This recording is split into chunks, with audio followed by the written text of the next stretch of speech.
ओम शांति। आज की मुरली में शिव बाबा कहते हैं, मीठे बच्चे, इस बेहद के नाटक में तुम आत्माओं को अपना अपना पार्ट मिला हुआ है।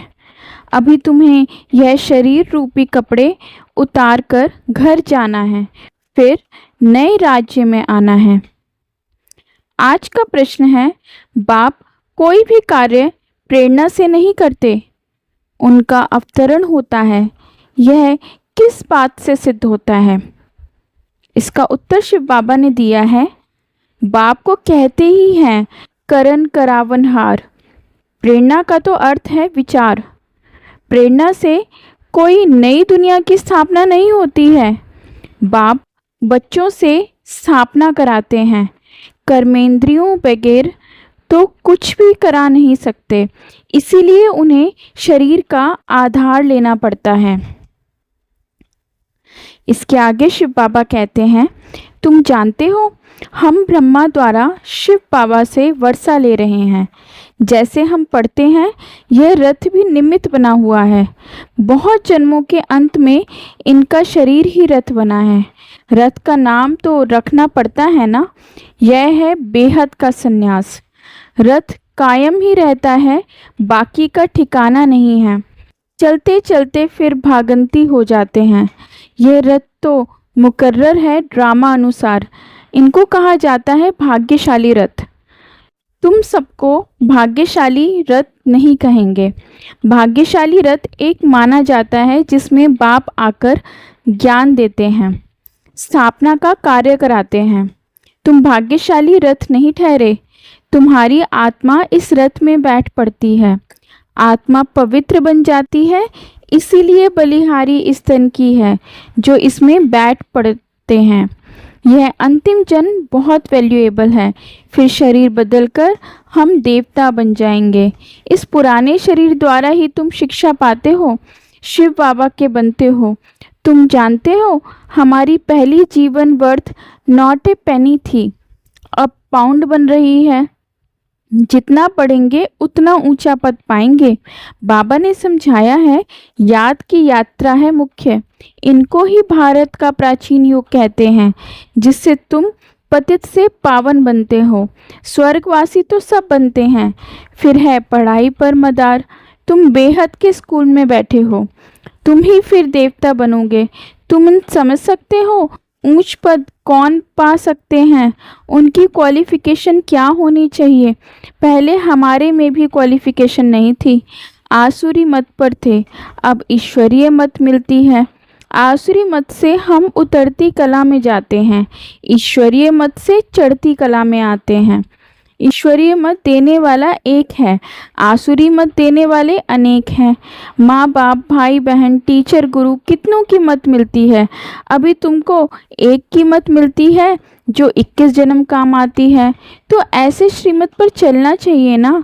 जितना चलेंगे उतना श्रेष्ठ पद पाएंगे, कम चलेंगे तो कम पद। श्रीमत है ही भगवान की, ऊंचते ऊंच भगवान ही है जिसने श्री कृष्ण को ऊंचते ऊंच बनाया, फिर नीचते नीच रावण ने बनाया। बाप गोरा बनाते, फिर रावण सांवरा बनाते। बाप वर्षा देते हैं, वह तो है ही वाइसलेस। देवताओं की महिमा गाते हैं सर्व गुण संपन्न। सतयुग में आत्मा और शरीर दोनों पवित्र होते हैं। देवताओं को सब जानते हैं। वो संपूर्ण निर्विकारी होने के कारण संपूर्ण विश्व के मालिक बनते हैं। अभी नहीं है, फिर बन रहे हैं। बाप भी संगम युग पर ही आते हैं। ब्रह्मा के द्वारा ब्राह्मण, ब्रह्मा के बच्चे तो तुम सब ठहरे। वह है ग्रेट ग्रेट ग्रैंडफादर। बोलो, प्रजापति ब्रह्मा का नाम नहीं सुना है? परमपिता परमात्मा ब्रह्मा द्वारा ही सृष्टि रचेंगे ना। ब्राह्मण कुल है, ब्रह्म मुख वंशावली, भाई बहन हो गए। यहाँ राजा रानी की बात नहीं, यह ब्राह्मण कुल तो संगम का थोड़ा समय चलता है। राजाई ना पांडवों की है और ना कौरवों की। धारणा के लिए मुख्य सार।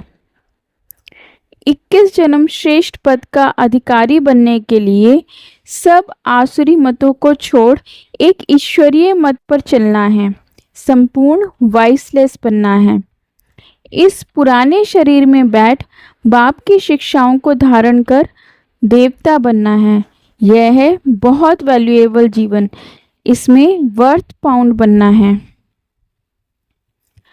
आज का वरदान। सर्व आत्माओं को यथार्थ अविनाशी सहारा देने वाले आधार उधार मूर्त भव। वर्तमान समय विश्व के चारों ओर कोई न कोई हलचल है। कहाँ मन के अनेक टेंशन की हलचल है, कहाँ प्रकृति के तमो प्रधान वायुमंडल के कारण हलचल है। अल्पकाल के साधन सर्व को चिंता की चिता पर लिए जा रहे हैं।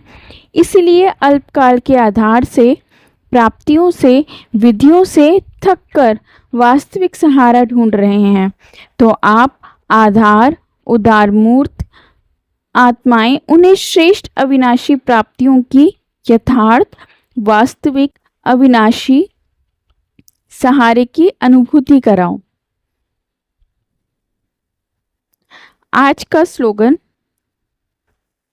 समय अमूल्य खजाना है, इसलिए इसे नष्ट करने के बजाय फौरन निर्णय कर सफल करो।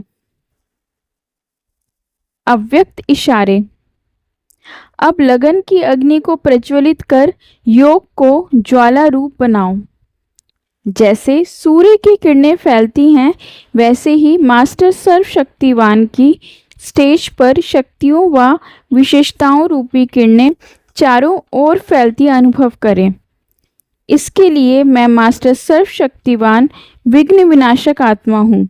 इस स्वमान के स्मृति की सीट पर स्थित होकर कार्य करो तो विघ्न सामने तक भी नहीं आएंगे। ओम शांति।